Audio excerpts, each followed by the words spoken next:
So నా ఉద్దేశం ప్రకారము జ్యోతిషం అనేది అక్యురేట్ ఉంటుంది, పర్ఫెక్ట్గా చెప్పొచ్చు. కారణం ఏంటంటే పుట్టిన సమయాన్ని కనుక కరెక్ట్గా మనకు వాళ్ళు చెబితే ఖచ్చితంగా జాతకం అనేటువంటిది ఖచ్చితంగా వస్తుంది. ఒకవేళ పుట్టిన సమయం సరిగ్గా లేకపోతే ఖచ్చితంగా జాతకం అనేటువంటిది అటు ఇటుగా తారుమారయ్యే అవకాశం ఉంది. పుట్టిన జాతకం అంటే బిడ్డ బయట అంటే ఇలాగా ఇప్పుడు సిజేరియన్ ఆపరేషన్ ఉన్నదండి, ఇలా కట్ చేసిన తర్వాత వచ్చినప్పుడు టైం అంటారా, ఎలా అంటే ఏ టైం అంటారు? కరెక్ట్గా బిడ్డ బయటికి వచ్చిన సందర్భం, మొత్తం బేబీ అంతా బయటకు వచ్చినటువంటి సందర్భం, ఆ టైం మనం చూసుకుంటాం. అదే అండి, ఆ టైం. చాలా మంది ఈ రోజుల్లో ఏం చేస్తున్నారు, సిజేరియన్ ఆపరేషన్ పెట్టుకున్నారు. అవును, దానివల్ల మరి జాతకం మరి వీళ్ళు టైం పెట్టుకున్నారు. మనం పెట్టుకుంటున్నాము అని మనం డిసైడ్ అవుతున్నాం, కానీ ఆ టైంకి ఉమ్మనీరు తగ్గడమో, లేదంటే 2 గంటల ముందే ఉమ్మనీరు తగ్గడమో, లేదంటే డాక్టర్ అటో ఇటో రావడమో, చాలా రకాల సమస్యల వల్ల మీకు ఆ లగ్నానికి వాస్తవంగా మీకు ఏమవుతుందంటే, చాలా వరకు ఇక్కడ ప్రాబ్లం ఏమవుతుంది అంటే, అసలు ఈ సమాజంలో ప్రచారం చేసే వాళ్ళు చాలా విచిత్రంగా ఉన్నారు. అసలు సిజేరియన్ ఆపరేషన్ చేయాలి అంటే ఒక తల్లికి, గర్భంతో ఉన్న ఒక తల్లికి సిజేరియన్ ఆపరేషన్ చేయాలి అని ముహూర్తం మనం పెడుతున్నాం కరెక్టే, కానీ ముహూర్తం పెట్టేటువంటి పండితుడు దేన్ని బేస్ చేసుకొని పెడుతున్నాడు అనేది ముఖ్యం. చాలా వరకు ఈ నక్షత్రం బాగుంది, అశ్విని నక్షత్రం బాగుంది, ఈ రోజు 3వ పాదం 2వ పాదం 1వ పాదం బాగుంది, ఈ టైంలో చెయ్యండి అని చెప్పేవాళ్లే తప్ప అసలు లగ్నములో ఎవరున్నారో, వ్యయంలో ఎవరున్నారో, 6వ ఇంట్లో ఎవరున్నారో, తల్లికి ఎలా ఉంది, తండ్రికి ఎలా ఉంది, సో అసలు దశమ స్థానం ఏంటి, ఏకాదశంలో ఎవరున్నారో, వ్యయంలో ఎవరున్నారో, శని దృష్టి ఎవరి మీద ఉంది, సో మరి పుట్టబోయేటువంటి పిల్లనో పిల్లగాడో మరి ఆరోగ్యపరమైనటువంటి ఇబ్బందులు ఏంటి పరిస్థితి, రేపు పొద్దున పుట్టినవాడి వల్ల తల్లి తండ్రికి ఏమైనా ప్రమాదం సంభవిస్తుందా, లేదా కుటుంబంలో ఎవరికైనా ప్రమాదం సంభవిస్తుందా, సో ఇన్ని రకాల సమస్యలు అనలైజ్ చేయాలి అంటే ఆ పుట్టబోయేటువంటి లగ్నాన్ని ముందే డిసైడ్ చేయాలి. ఆ లగ్నాన్ని డిసైడ్ చేసిన తర్వాతనే ముహూర్తం పెట్టాలి. కానీ నాకు తెలిసి 99% మంది పండితులు అంతవరకు వెళ్ళరు, చాలా వరకు నక్షత్రాన్ని బేస్ చేసుకొని మాత్రమే చెప్తారు. సో నక్షత్రాన్ని బేస్ చేసుకొని చెప్పినప్పుడు జాతకాలు మనం అనుకున్నట్లుగా ఉండవు. ఎందుకంటే దశాచిత్రం ఏమొస్తుంది, ఆ దశాచిత్రంలో ఆ ప్రత్యేకించి దశాచిత్రంలో ఉండేటువంటి గ్రహం ఎక్కడుంది, బుధ మహర్దశ అంటే బుధుడు ఎక్కడున్నాడు, రాహు మహర్దశలో రాహు ఎక్కడున్నాడు, శుక్ర మహర్దశలో శుక్రుడు ఎక్కడున్నాడు. ఉదాహరణ రవి మహర్దశ నడుస్తుంది, సపోజ్ రవి శని కలిసి ఉన్నారు, సో టోటల్ గా తండ్రికి ఇబ్బంది అవుతుంది. సో చంద్రుడు రాహు కలిసి ఉన్నాడు, చంద్ర మహర్దశ ఉంది, తల్లికి ఇబ్బంది అవుతుంది. మనం చూస్తూ ఉంటాం కొన్ని సందర్భాల్లో పుట్టగానే తల్లికి ఏదో అపాయం సంభవించింది అని అంటాం డెలివరీలో. కారణం ఏంటి అంటే మీరు 100% ఆ జాతకాన్ని విశ్లేషించినప్పుడు చంద్రుడు నీచంలో ఉండడం మనం గమనించి ఉంటాం. అలాగే పుట్టిన కొన్ని సందర్భాలలో మీకు కూడా తెలుసు, మూలా నక్షత్రంలో పుడితే తండ్రికి మంచిది కాదు అంటారు, తెలుసు కదా విషయం.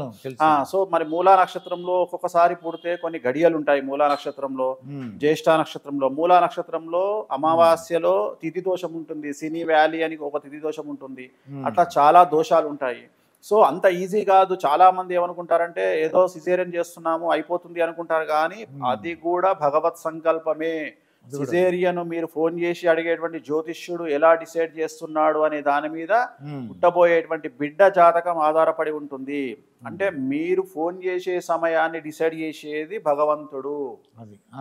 భగవంతుడు ప్లస్ మీకు జ్యోతిష్యుడి ద్వారా నోటి ద్వారా చెప్పించేవాడు భగవంతుడు. అంతేగాని మేము మంచి ముహూర్తం పెట్టుకున్నామని మీరు అనుకుంటారు తప్ప అసలు మంచి ముహూర్తం అవునా కాదా అని మీరు ఎవరిని బిలీవ్ చేస్తున్నారు? జ్యోతిష్యుడిని బిలీవ్ చేస్తున్నారు. అసలు జ్యోతిష్యుడు అనేవాడు ఆ సమయంలో ఆయన జాతకం ఎలా ఉంది, ఆయన మానసికమైన పరిస్థితి ఎలా ఉంది, తను కూల్ గా ఉన్నాడా, తను కమర్షియల్ యాంగిల్లో ఉన్నాడా, తను ఫోన్ చేసిన వ్యక్తితో సవివరంగా మాట్లాడగలిగినటువంటి పరిస్థితిలో ఆ జ్యోతిష్యుడు ఉన్నాడా, ఇన్ని వ్యవహారాలు ఉంటాయి. కంగారుగా మాట్లాడేస్తా మరి అంతే. ఇప్పుడు ఏముంది, ఇట్లా ఫోన్ చేసాను చూడ, ఓకే అమ్మా అశ్విని బాగుందమ్మా రేపు చేసేయండి, అది తప్పు కదా. అమ్మా నాకు 1 అవర్ సమయం ఇవ్వండి, నేను మొత్తం లగ్నాన్ని వెతుకుతా, దశాచిత్రాన్ని చూస్తా, మళ్ళీ మీ ఇంట్లో మేషరాశి అంటున్నారు, కన్యారాశి కానీ వృశ్చిక రాశి వాళ్ళు కానీ ఉంటే షష్టాష్టకాలు అవుతాయి, మరి చాలా ప్రాబ్లం అవుతుంది. మరి వృషభ రాశి అయితే తులారాశి వాళ్ళు ఉంటే షష్టాష్టకాలు అవుతాయి. సో ఇవన్నీ అనలైజ్ చేయాలి కదా. ఇవన్నీ అనలైజ్ చేయకుండా బ్లైండ్ గా ముహూర్తం పెట్టేసి ఇచ్చేసి ఇంకా చాలా బాగుంటుంది అంటే అదే చెప్తున్నా, అదే తప్పు. సమాజంలో జరిగే తప్పు అదే. సో మనం అనుకుంటున్నాం సిజేరియన్ అని, కానీ సిజేరియన్ ని కూడా కమాండ్ చేసేది భగవంతుడు. అది నేను చెప్పే పాయింట్. వేణుస్వామి గారు ఎవరన్నా అంటే ఒకసారి డాక్టర్ గారు ఏం చెప్తారంటే, అమ్మా నీకు 2 days 3 daysలో ఆపరేషన్ చేయాలి, కొద్దిగా తేడా ఉంది, నువ్వేం టైం పెట్టుకోమంటారు, అప్పుడు మిమ్మల్ని అప్రోచ్ అవ్వచ్చు అంటారా మిమ్మల్ని? చాలా మంది అప్రోచ్ అవుతారు, కానీ ఆ. మళ్ళీ డాక్టర్లే మారుస్తారండి. ఇప్పుడు మామూలుగా ఏమంటారు, ఇప్పుడు ఈ రోజు మనం ఇంటర్వ్యూ చేస్తున్న సమయం ఇది శనివారం అండి.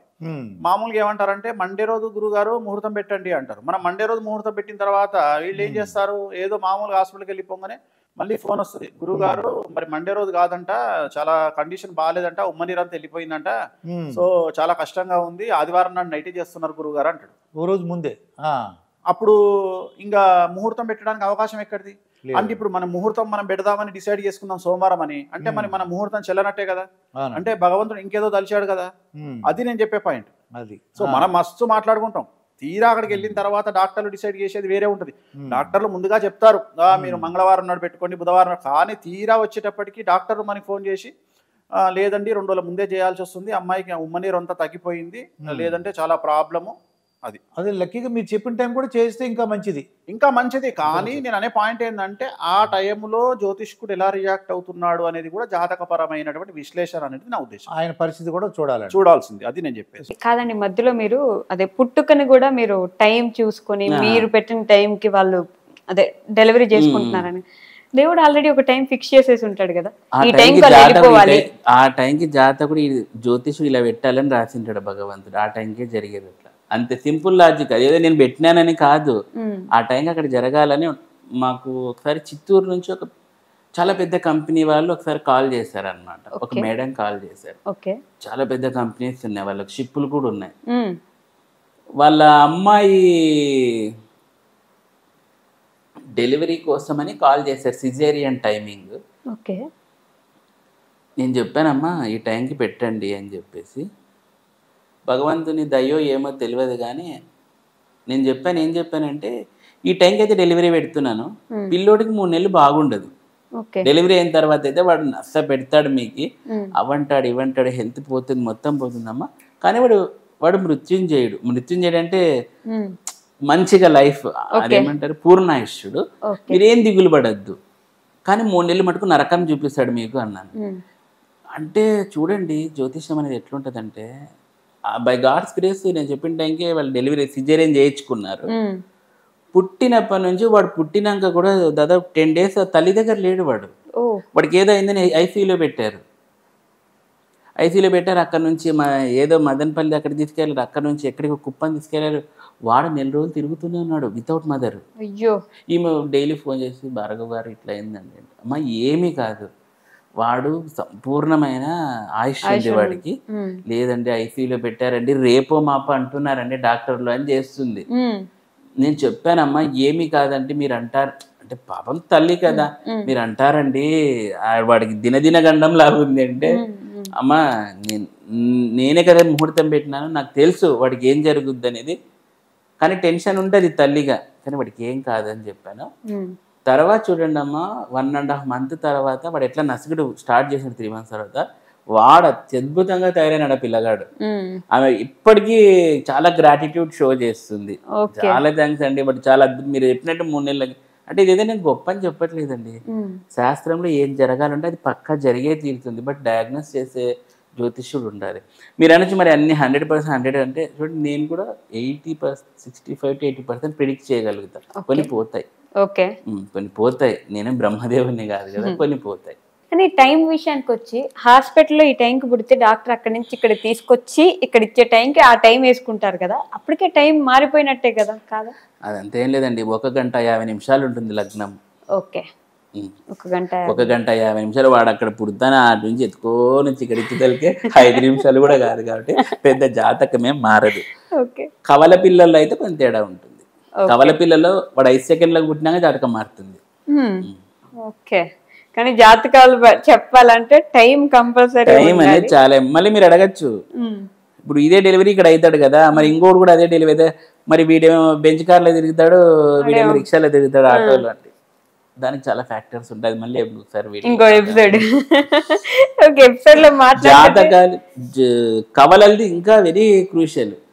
నా దగ్గరికి మన ఒక కేసు వచ్చారు, కవల పిల్లలు అన్నమాట. పెద్ద అబ్బాయికి మంచిగా లేదు, రెండో అబ్బాయికి అద్భుతంగా ఉన్నాడు. వాళ్ళు జాతకాల కోసమని వచ్చారు, చూపించా వాళ్ళకి జాతకాలు. చూసారమ్మా జాతకాల పవర్, పెద్ద అబ్బాయిలో మరి ఇద్దరు ఒకటే టైమింగ్, జస్ట్ 1 minute తేడా అంతే. మరి వీడిట్లున్నాడు వీడిట్లున్నాడు, జాతకం అంటే అది పవర్. వాళ్ళే షాక్ అయ్యారు. అవును కదా గురుజీ, మేము ఎక్కడో చూపిస్తే ఒకటే దర్భో అని చెప్పినాడంట వాడేవాడు. నేను చెప్పాను అప్పుడు, చాలా తేడా ఉంటుందమ్మా, ఊరికే ఉండవు జాతక.